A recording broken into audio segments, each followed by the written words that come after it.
Imagine a groundbreaking new drug just hits the market. Okay. And it doesn't actually cure heart disease, but it is an absolute medical miracle because it keeps patients with severe conditions alive for, like, decades. Right, which sounds like a massive win for public health. You would totally think so. Yeah. But if you look at the statistics in your local hospital a year later, the overall prevalence of heart disease has completely skyrocketed. Oh, yeah. I mean, the numbers make it look like the community is sicker than ever. It is a brilliant paradox, honestly. Yeah. The data looks worse precisely because the medicine is working better? And that paradox is exactly why we are opening up the USMLE Step 1 lecture notes for behavioral science and social sciences today. Yes, we're getting right into it. Because if you are stepping into the medical field, whether you are a medical student, a young professional prepping for your first clinic, or just a deeply curious learner trying to decode how healthcare actually works, you quickly realize that a diagnostic X-ray machine doesn't solve everything. No, not even close.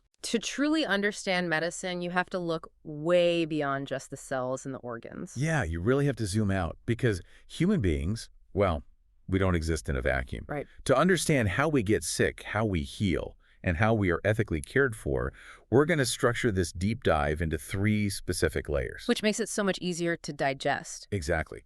So we will start at the macro level, looking at populations in the math of epidemiology. Then we zoom in. Right. Down to the micro level to explore individual human development, learning, the physical brain. And finally, we will pan all the way back out to the system level, examining the strict ethical, legal, and financial rules of the game. So let's start with that macro view, epidemiology and biostatistics. The big picture. Right, because before you ever sit across from a single patient, you have to understand how diseases behave in populations over time. Absolutely. The source material breaks down 3 terms that get thrown around constantly and, often incorrectly: endemic, epidemic, and pandemic. Yeah, those get confused a lot. The distinction really relies on geographic spread and the underlying mechanisms of expected rates. Okay, so break that down for us. Sure. So an endemic disease represents the usual expected baseline rate of a disease over time in a specific confined region. Like the background noise. Exactly. It is the hum of the background noise. Mhm. An epidemic, though, happens when there is a sudden occurrence of a disease far in excess of that expected baseline. So something changes. Right. The mechanism here is a sudden change in transmission or susceptibility. And then a pandemic is simply an epidemic that has bypassed geographic borders to, spread worldwide. Got it. So it is about what is normal versus what is a sudden, alarming spike. Precisely. But to actually measure those spikes, we have to talk about incidence versus prevalence. Oh, this is a big one. Right, because these sound like interchangeable synonyms to the average person, but mathematically and clinically, they measure completely different mechanisms. They really do. And the key to grasping this is isolating the denominator who is actually at risk. Okay, so let's look at incidence rate first. So incidence rate strictly measures the rate of new events occurring in a population during a specified period. So just the new cases. Just the new ones. Yeah. Your numerator is only the fresh, newly diagnosed cases. Your denominator is the population at risk of catching it. Okay. This is the metric you use when you want to track the current speed of an infectious outbreak, like tuberculosis. Right, how fast is it moving right now? Exactly. Prevalence, however, is a wide-angle snapshot of all individuals who have a disease at a particular point in time. So the numerator lumps the new cases and the old cases together. Yes. The text provides this fantastic analogy that makes this mechanism crystal clear. It says to think of prevalence as a sink, a prevalence pot. I love this analogy. It's so good. So the water pouring out of the faucet into the sink represents incidence. The new cases. Right, the brand new cases joining the patient population. But there are only 2 drains where water can actually leave that sink: recovery or death. Right, so a patient is counted in the overall prevalence volume until they either get better and leave the system or they pass away. Which brings us right back to that opening hook about the miracle drug. Exactly. If you introduce a highly effective vaccine, incidence decreases, the faucet slows down. Fewer people get sick, so the total water in the sink drops. Prevalence goes down. Right. But if you invent a drug that simply extends a patient's life without actually curing them, the faucet stays exactly the same. New cases keep pouring in. But the drain is plugged. Basically, yeah.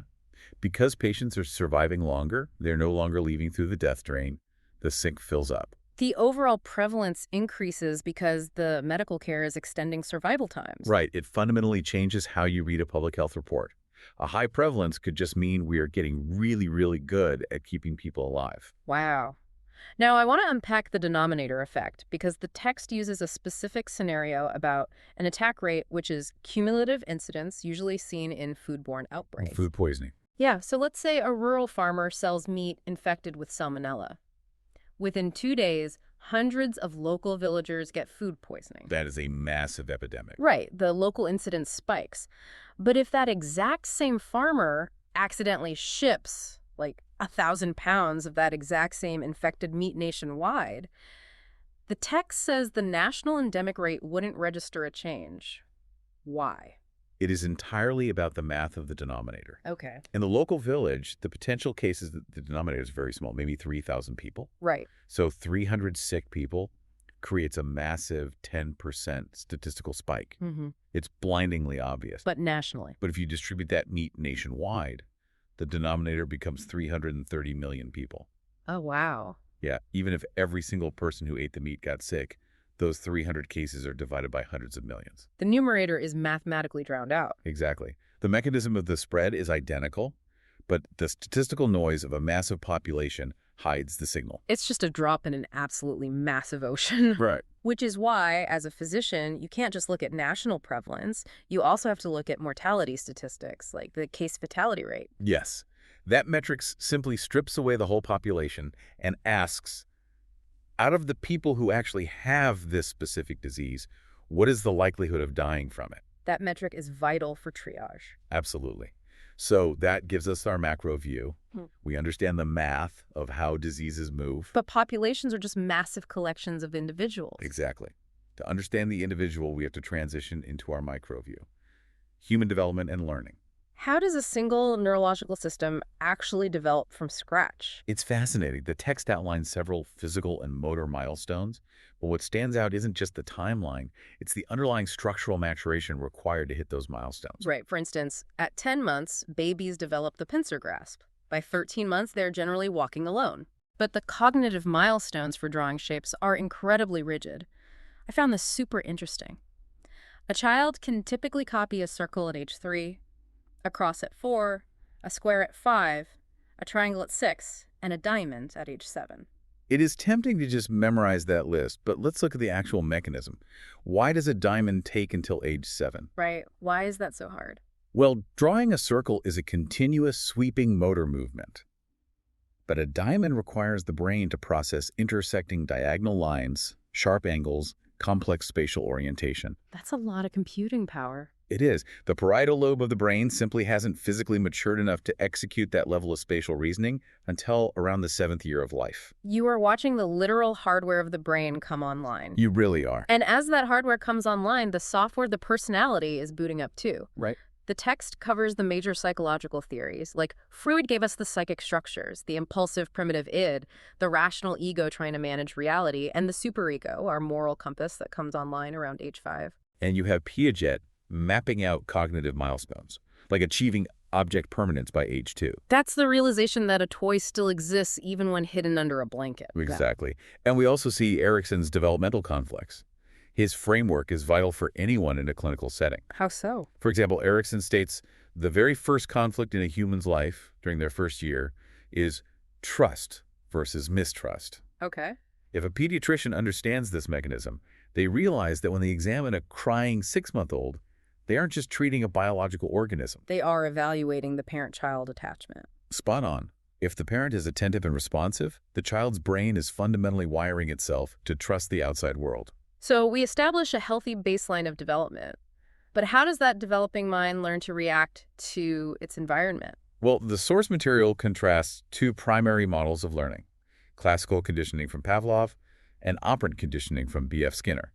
Let's start with operant conditioning. That one focuses on consequences, right? Yes. The classic example is a rat pressing a lever and getting a food pellet. The behavior operates on the environment to achieve a reinforcer. You do something, you get a reward, your brain wires itself to repeat the action. Exactly. While operant conditioning is about voluntary behavior, classical conditioning is entirely involuntary. The text highlights a really profound medical example of this. It does. A patient receives chemotherapy, which acts as an unconditioned stimulus. The chemo, naturally, biologically, causes severe nausea, the unconditioned response. Right, that's just a biological given. But after repeated treatments, just the sight of the hospital building, which was previously a completely neutral stimulus, causes the patient to experience severe nausea before the drugs are even administered. The building has become a conditioned stimulus triggering a conditioned response. Exactly. Okay, I have to pause and push back on this because it always frustrates me. Yeah, I mean, if we are these highly evolved creatures with a complex prefrontal cortex and a rational ego, we know intellectually that the hospital building is just bricks, glass, and waiting room chairs. Right.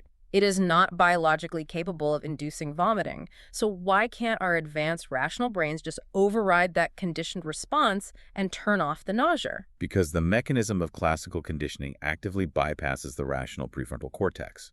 It operates on a deeply ingrained autonomic level. So it's not a conscious choice at all. Not at all. Think of it as a primitive survival mechanism. Over time, the body has learned that the hospital environment immediately precedes a massive influx of a systemic toxin to the chemotherapy. Wow. The autonomic nervous system doesn't wait for the intellectual brain to weigh in. It triggers the nausea and physical aversion as a protective reflex to keep you away from the perceived poison. That is wild. You cannot simply think your way out of a physiological reflex because the rational brain isn't the one steering the ship in that moment. Wow. Our bodies are basically keeping a physiological score, completely independently of our conscious thoughts. Exactly. And that biological scorekeeping ties directly into how the text links stress to physical illness. It brings up the Holmes and Raw scale, which quantifies the physical impact of stressful life events. Yes, the stress scale. Right, like the death of a spouse is rated at a maximum 100 on the stress scale, while a divorce is a 73. And that psychological stress actively alters your biology.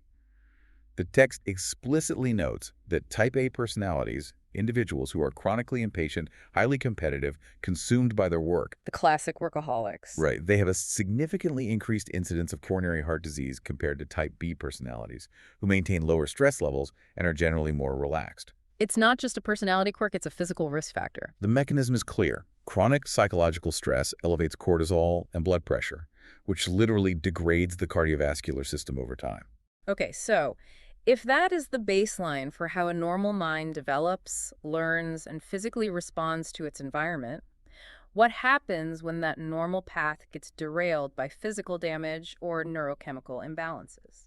This is where we dive into our third segment, psychiatry and neurology. Let's do it. When analyzing the physical brain, we have to look at neurocognitive lateralization.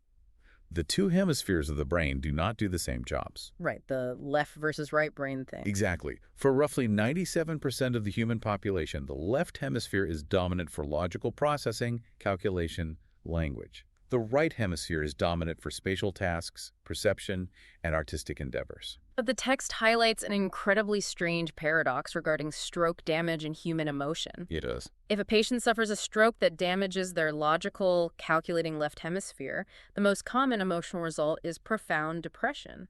But if the stroke destroys their artistic, perceptive right hemisphere, the emotional result is often complete apathy and indifference.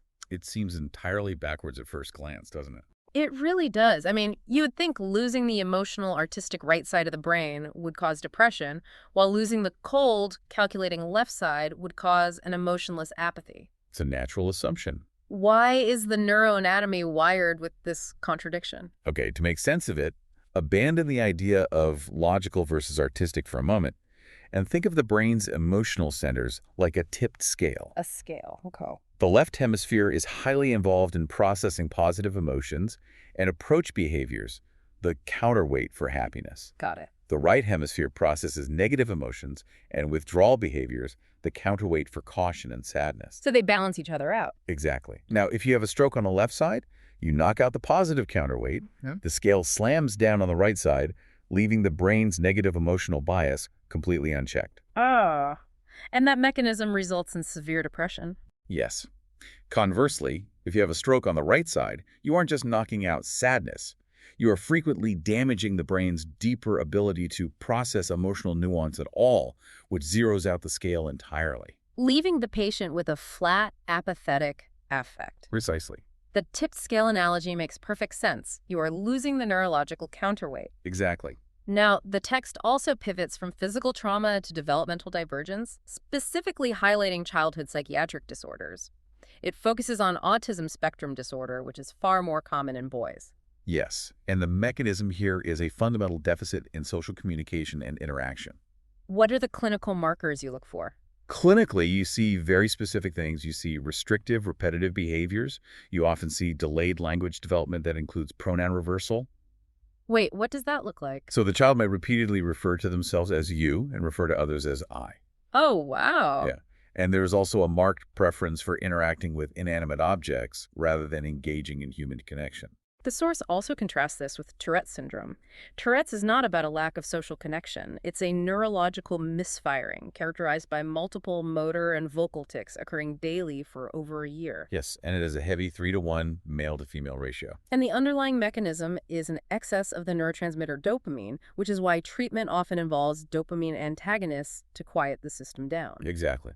We also see ADHD, marked by neurodevelopmental inattention or hyperactivity. And a crucial diagnostic criterion for ADHD is that the impairment must occur in at least two distinct settings, right? Yes, like both at school and at home. That proves it is a systemic neurological issue, not just a situational behavioral one. Speaking of behavior, the text draws a massive clinical distinction between two specific behavioral diagnoses: conduct disorder and oppositional defiant disorder, or ODD. This is a critical distinction.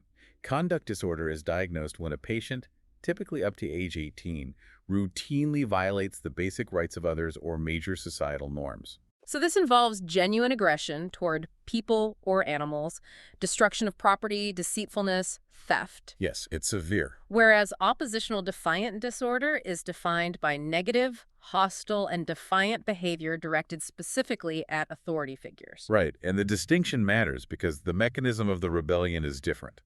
How so? Well, an adolescent with ODD will scream at the teacher and refuse to do their work. But an adolescent with conduct disorder might actually set the teacher's car on fire. Wow, okay. Knowing the difference dictates the safety protocols and psychiatric interventions a clinician must use. Exactly. Diagnosing the biological or neurochemical problem is only the first step. You then have to navigate the complex legal and ethical framework that surrounds that human being. Which brings us to our final segment, the system: ethics, law, and healthcare delivery. The rules of the game. Right. If you are going to practice medicine, you have to know the rules of engagement. And the absolute bedrock principle of healthcare ethics is autonomy. Autonomy dictates that the patient has the ultimate right to self-determination. They own their body. And this principle is operationalized through informed consent, where a patient is given all the facts and makes an uncoerced decision. Yes. And the text makes a point that is incredibly dramatic in practice. Informed consent can be withdrawn at any given second. It really can. I mean, a patient could have signed a mountain of legal paperwork. They could be physically rolling down the hallway on a gurney toward the operating room. And if they suddenly say, "Stop, I changed my mind," the physician must immediately halt. The paperwork doesn't override the patient's present autonomy. That's intense. Are there exceptions? There are rare exceptions, of course. In a life or death emergency where a patient is unconscious, consent is implied, and the physician is legally protected to perform life-saving measures. Okay, that makes sense. Another exception is incompetence. However, the text emphasizes a vital legal nuance. A severe psychiatric diagnosis does not automatically equal incompetence. Wait, really? Yes. A patient with diagnosed schizophrenia, if their symptoms are currently managed and they understand the risks of a procedure, is perfectly legally competent to make their own medical decisions. But what happens when a patient is permanently incapacitated? The source material brings up the landmark Karen Ann Quinlan case. That case changed everything. She was in an irreversible, persistent vegetative state on life support. Her father went to court to remove that life support, which birthed the substituted judgment standard. Right. The court recognized that Karen's right to autonomy didn't vanish just because she was unconscious. Okay. The ruling stated that if Karen were miraculously lucid for 5 minutes and understood her irreversible condition, she would have the right to decline the ventilator. Because she couldn't speak, the court allowed her father to act as her proxy. But the mechanism of this proxy is crucial, isn't it? Extremely crucial. He wasn't allowed to make the decision based on what he wanted for her. He had to make the decision based on what he genuinely believes she would have chosen. He had to speak with her voice. Exactly. It is a staggering ethical burden to carry, It really is. almost as heavy as the burden of patient confidentiality. Which is another massive pillar of medical ethics. Right. The text states that a physician's duty to maintain confidentiality is absolute except in very specific, dangerous scenarios. The major exception stems from the famous Tarasov case. Yes, which established the duty to warn and protect. So the ruling mandates that if a patient presents a credible threat of violence to themselves or a specific third party, the physician is legally obligated to break confidentiality to warn the potential victim and the authorities. Right. We also see this mechanism in mandatory reporting laws for child abuse and elder abuse, where failing to report suspected abuse is actually a criminal offense for the physician. I have to pause on the Tarasov duty to warn rule because it places the physician on a terrifying ethical tightrope. It's extremely difficult.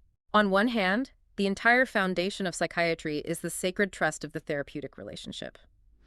If a patient cannot tell their doctor their darkest, most intrusive thoughts without fear of being arrested, they will never get the help they need. Sure. On the other hand, you have the threat of a stranger being harmed.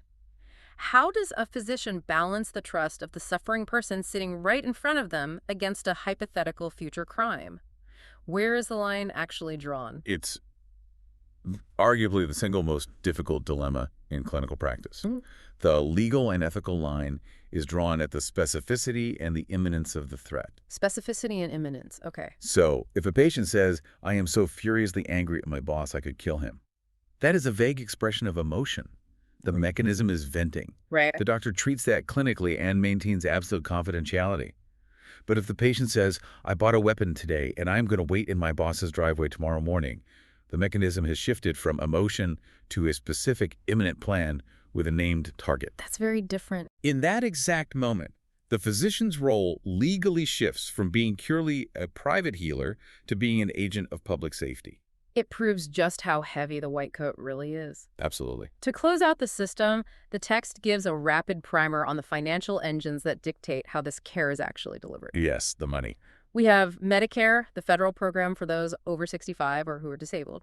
We have Medicaid, the joint state-federal program for individuals requiring welfare assistance. But for private insurance, the text contrasts HMOs with PPOs, and this directly impacts how a physician is allowed to spend their time. The financial mechanisms are entirely opposed. HMOs, or health maintenance organizations, operate on capitation. The organization receives a fixed, flat payment for the total number of patients enrolled, regardless of how much care they actually need. This heavily incentivizes preventive care and extreme efficiency. Which means if you are a young professional stepping into an HMO clinic, that financial mechanism is the reason you are strictly allotted exactly 15 minutes per patient encounter. Exactly. The system is designed to minimize excess utilization. Right. And PPOs, or preferred provider organizations, operate on a discounted fee-for-service model. Right. The provider is paid for every individual test and visit, meaning the mechanism of profit is volume. They make less money per individual service, so they are financially incentivized to see as many patients and run as many procedures as possible. The financial engine fundamentally alters the clinical experience. Wow. We have covered incredible ground today. We moved from the epidemiology of populations down to the neurology of the individual and back out to the legal and financial frameworks governing it all. We really did. To lock this in, especially for the learners and medical students listening, let's run a quick review exercise directly from the source material. Put me on the spot. All right. You are a clinician evaluating an 8-year-old boy. His parents report that he has been experiencing rapid, repetitive facial contractions and sudden, involuntary vocal outbursts. These episodes happen many times a day and have been occurring consistently for over a year. Based on our micro-level discussion, what is the most likely diagnosis and what specific neurotransmitter is elevated in this condition? Okay, let's look at the mechanisms. We have an 8-year-old male with rapid motor movements and vocal outbursts. Crucially, they have lasted for over a year, which fits the rigid diagnostic criteria for motor and vocal tics. Right. That points us directly to Tourette syndrome. Yes. And the underlying neurochemical mechanism driving those unwanted movements is an excess of the neurotransmitter dopamine. Spot-on analysis. Awesome. As we wrap up this deep dive into the behavioral and social sciences notes, I want to leave you, our listener, with a final, slightly provocative thought to ponder. Okay. We just discussed the Karen Ann Quinlan case and the substituted judgment standard, where a proxy must make a medical decision based on what the patient would have wanted. Right. But I want you to combine that with our discussion on the tip scale of right brain versus left brain Well, strokes. this is interesting. Imagine you have a patient who has spent their entire life as a deeply passionate, vibrant, highly emotional artist. They suffer a massive right hemisphere stroke. As we learned, knocking out that right hemisphere zeroes out their emotional processing. Right. Their fundamental personality biologically changes. They become completely flat, apathetic, and indifferent to everything they used to love. Yeah. If that patient later requires life support and cannot speak for themselves, how can a family member possibly execute substituted judgment? Are they legally and ethically obligated to make decisions for the vibrant, passionate artist the patient was, or for the structurally altered, fundamentally indifferent person they have biologically become? Wow. That is a staggering question. Yeah. It really forces us to ask where the true self actually resides in the history of the mind or Yeah. in the current state of the neuroanatomy. It just proves that you can memorize all the biostatistics, dopamine pathways, and legal precedents in the world, but eventually the diagnostic machinery stops and you find yourself standing in the incredibly murky waters of what it actually means to be a human being. Keep questioning the mechanisms, keep learning, and we'll catch you on the next deep dive.